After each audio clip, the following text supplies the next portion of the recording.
Doktor, limfa düyünləri haqqında bilmək istəyirdim. Hansı limfa düyünləri daha təhlükəlidir? Hansı limfa düyünlərini qorxmaq lazımdır?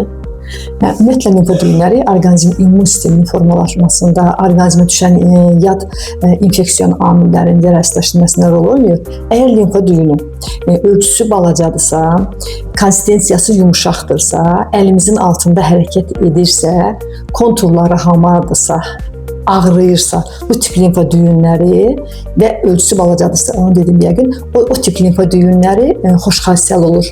Əgər limfa düyünün ölçüsü böyükdürsə, 2,5 sm-dən böyükdürsə, biz ona gigant limfa düyünləri deyirik.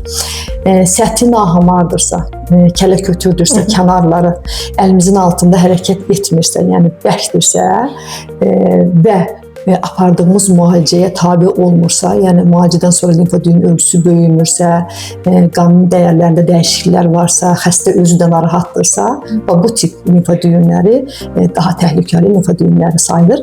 Biz yəni elə limfa düyünlərini mütləq araşdırırıq ki, yəni bunun səbəbi nədir? Çox vaxt görürsünüz altından onkoloji xəstəliklər, qan xəstəlikləri çıxır.